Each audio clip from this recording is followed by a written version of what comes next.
정중부는 이방이 쉽게 반란군을 제압하지 못하는 것이 오히려 기뻤다. 그래, 계속 그렇게 시간을 보내거라. 나는 네놈이 반란군을 토벌하지 못하는 것을 문제삼아 그 자리에서 끌어내릴 것이다.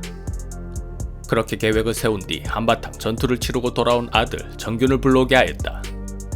가서 균이를 불러라. 급한 일이니 빨리 움직여야 한다. 신복이 뭔가 곤란한 듯 우물쭈물하며 답했다. 그게 며칠 동안 도련님께서 보이지 않습니다. 뭐시? 어디서 무엇을 하길래 며칠이나 보이지 않는다는 것이냐? 신복이 생각하기에 뻔한 일이었지만 차마 바른 대로는 대답하지 못했다. 잘 모르겠습니다요. 그날도 정균은 새로운 여인을 찾아 거리를 헤매었다.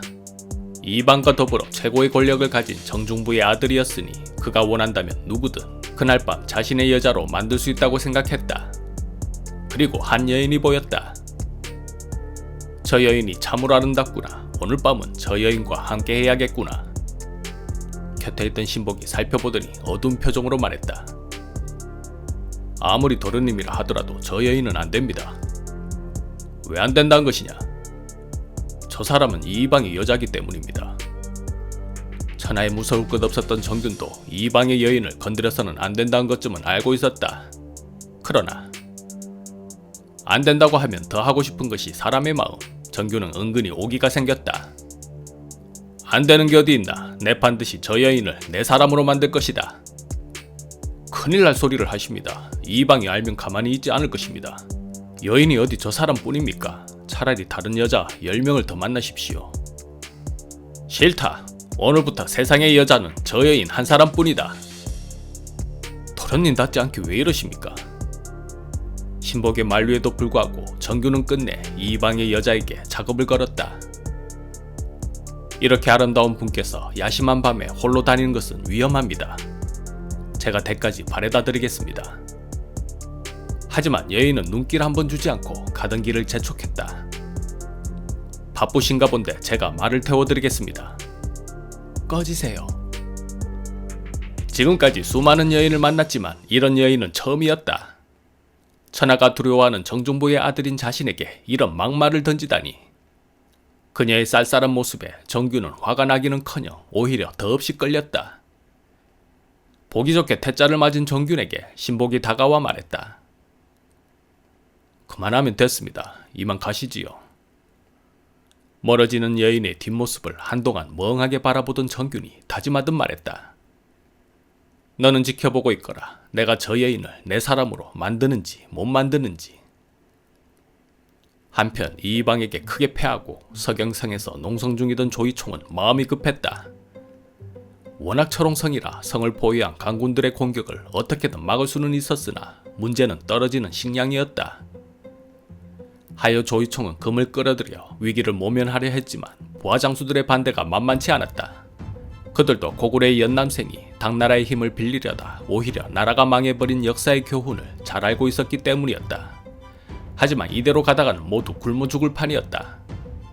조이총은 결국 부하들의 반대를 뒤로하고 금나라에 사신을 보내 구원병을 요청하기로 결심하였다.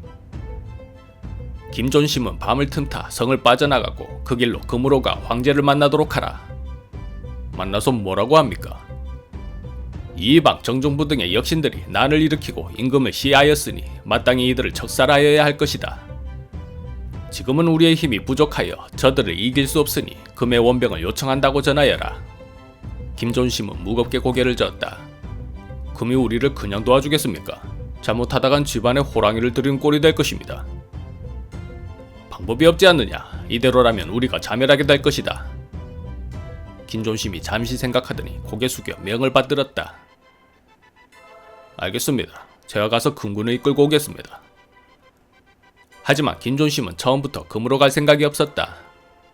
이의방을 몰아내고자 금군을 끌어들인다면 나라가 망할 것이라고 판단하였다.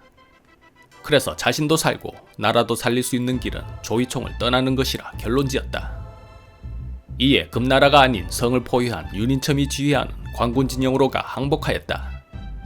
조이총은 김존심의 배신 소식을 듣고 머리가 어지러울 지경이었다. 하지만 금의 구원병을 포기하지 않았다. 이번에는 자신이 가장 믿는 서은을 사신으로 보내려 했다. 하지만 서은도 고개를 저었다. 금을 끌어들이는 일은 저도 반대입니다. 늑대를 몰아내고자 어찌 호랑이를 들이려 하십니까? 장군, 다른 방도를 찾아보시지요. 다른 방도가 있으면 내가 왜 이러고 있겠는가? 믿을 사람은 이제 자네뿐이네. 가겠는가? 아니 가겠는가? 서은이 고민하더니 체념하듯 답했다. 가겠습니다. 하지만 가서 뭐라고 말합니까? 금이 원병을 보내주어 이방을 척살하게 된다면 전령 이북의 40여 성을 금나라에 준다고 하여라. 서은은 금나라에 가서 조이총의 뜻을 그대로 전했다. 그러나 금나라 세종의 대답은 뜻밖이었다. 짐이 어찌 반란을 일으킨 조이총을 돕고자 고려를 학대하겠는가? 그리고는 오히려 서은을 잡아 고려로 압송해버렸다. 조이총이 생각한 최악의 수가 이렇게 2번이나 실패로 돌아간 것은 우리 역사에 득이 되었을까, 실이 되었을까? 조이총은 서은을 보낸 일마저 실패했다는 소식을 듣고 크게 좌절하였다. 할 수 없이 서경 백성들과 함께 결사항전을 선언하고 농성을 이어갈 수밖에 없었다.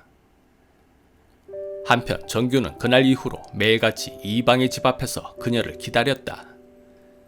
그러다 그녀가 나타나기라도 한다면 득달같이 달려가 구애하였다. 이렇게 된 이상 그대가 나를 책임져야겠소. 내가 왜 도련님을 책임져야 합니까? 누구 마음대로 이렇게 예쁘게 생겨라 하였소. 이렇게 예쁘면 꼭꼭 숨어 있을 것이지 또 왜 내 눈에 띄어 이 마음에 불을 질러 놓느냐 말이오. 그동안 차갑기만 하던 그녀도 그 말에 짧은 웃음을 터뜨렸다. 정규는 뛸 듯이 기뻤다. 지금 웃으셨지요? 커보시오. 웃으니까 얼마나 좋습니까? 하하하. 하지만 거기까지였다. 그녀는 또 싸늘한 표정을 짓고는 집 안으로 들어가 버렸다. 지켜보고 있던 신복이 와서 말했다. 축하합니다 도련님. 여인을 웃게 만드는데 딱 열을 걸리셨습니다. 지금 축하하는 거냐 비꼬는 거냐? 정규는 그날 이후로 더 자주 찾아갔고 그녀도 조금씩 마음의 문을 여는 것 같았다. 이제는 자연스럽게 말도 주고받았고 하루는 그녀가 다정하게 손도 잡아주었다. 정균의 심장은 뛰다 못해 밖으로 튀어나올 것만 같았다. 하루하루가 기쁨과 행복이 가득한 나날이었다. 그런데 요즘 내 후처에게 껄떡대는 놈이 있다더니 너였느냐? 누군가 보았더니 이방이었다. 깜짝 놀란 정규는 얼굴이 화끈거릴 지경이었다. 애써 태어난 척했지만 뜻대로 되지 않았다. 위의경께서 뭔가 잘못 알고 계신 것 같습니다. 잘못 알기는 매일같이 내 집 앞에서 이런 추태를 부리는데 내가 모를 것이라 생각했느냐? 정균이 뭐라 대답할 말을 찾지 못하자 이방이 큰 소리로 꾸짖었다. 다른 놈 같았으면 벌써 내 철퇴에 대가리가 깨졌겠지만 네 놈의 아버님을 봐서 이번은 참을 것이다. 경고하건대 다시 한번 내 후처에게 와서 껄떡댄다면 그땐 절대로 용서치 않을 것이다. 이방이 화나면 어찌 되는지 정균도 잘 알고 있었다. 머리를 조아리며 인사하고 급하게 집으로 돌아갔다. 그런데 생각하면 생각할수록 화가 치밀어 올랐다. 고작 이방의 철퇴가 무서워 머리를 숙인 자신에게 화가 나기도 했고 그녀를 향한 사랑을 가로막는 이방이란 존재가 너무나도 원망스러웠다. 밤새도록 한숨도 못 자고 그 생각에 괴로워하던 정규는 날이 밝을 때쯤에야 나름대로 결론을 내렸다. 그녀는 나를 보며 웃어주었고 내 손도 잡아주었다. 지금은 이방 때문에 내 마음을 받아주지 못하고 있지만 그녀가 진심으로 사랑하는 사람은 다름 아닌 나다. 그런데 내가 그녀를 위해 무슨 일이라도 못하겠는가? 정규는 정중부의 방에 들었다. 아버님, 이제 때가 되었습니다. 무슨 때가 되었다는 것이냐? 이방을 제거할 때가 되었다는 말씀입니다. 어찌하여 그리 생각하느냐? 이방은 조이총의 난을 진압하지 못했습니다. 신료들은 그의 능력을 의심하기 시작했고 민심은 흉흉하기만 합니다. 이럴 때 이방을 제거하고 아버님께서 그 자리를 차지하셔야 합니다. 정중부가 천천히 고개를 끄덕였다. 네 말이 옳다. 안 그래도 조이총이 금군을 끌어들이려 했던 일로 이방이 매우 난처한 상황이 되었다. 이방이 조기 진압을 못하는 바람에 하마터면 금군이 이 땅에 넘어올 명분을 가질 뻔하지 않았느냐. 나는 이 일을 문제 삼아 신료들을 포섭하고 이방을 끌어내릴 생각을 하고 있다. 그냥 단칼에 베어 죽이면 그만이지 무엇하려 일을 그렇게 어렵게 푸시려 하옵니까? 이 일은 소자에게 맡기시옵소서. 아버님께서 날랜 병사 몇 명만 붙여주신다면 소자가 이 방을 제거하겠습니다. 정종부가 불같이 화를 내며 꾸짖었다. 모든 것은 정치적으로 순리대로 풀어야지. 그런 짓을 했다가 실패라도 한다면 너와 나는 물론 우리 가문이 한순간에 무너질 것이다. 이 방은 이 아비가 알아서 할 것이니 너는 절대로 경거망동해서는 안 될 것이다. 정규는 병사를 얻기는커녕 호된 꾸지람만 듣고 정종부의 방을 나왔다. 그러나 그는 포기하지 않았다. 아버지께서 도와주지 않는다면 내 힘으로 할 것이다. 정규는 평소 가까이 지내던 승려 종감을 찾아갔다. 이방은 사찰을 부수고 약탈하였다 뿐인가. 자네와 함께 수도했던 수많은 승려들을 참혹하게 죽였다. 소승에게 하고 싶은 말이 무엇입니까? 단도직입적으로 말하겠네. 나와 함께 이방을 죽이지 않겠나? 안 그래도 어떻게 복수할까를 고민하고 있던 종감에게 최고의 권력을 자랑하는 정종부의 아들이 찾아와 함께하자고 하니 거절할 이유가 없었다. 둘은 밤새도록 이방을 죽일 계책을 의논했다. 다음날 1174년 12월 18일 정균이 이방을 찾아가 무릎 꿇고 사죄했다. 전에는 소장이 젊은 혈기를 앞세워 무례를 범하였습니다. 다시는 그런 일이 없을 것이니 위경께서는 용서하여 주시옵소서. 정균이 자신의 애첩을 포기하지 않으면 어찌하나 은근히 고민하던 이방은 그가 제 발로 찾아와 사죄하니 마음이 한결 놓였다. 대장부가 살다 보면 그럴 수도 있지. 이해 안 해. 나도 자네처럼 젊었을 땐 예쁜 여인을 보면 물불을 가리지 않고 덤볐었다네. 이제 소장은 모든 것을 잊고 서경으로 가 조이총을 토벌하는 데에만 온 힘을 기울이고자 합니다. 100번 사죄하는 것보다 공을 세워 위경의 근심을 덜어드리는 것이 나을 것입니다. 출정을 허락하여 주시옵소서.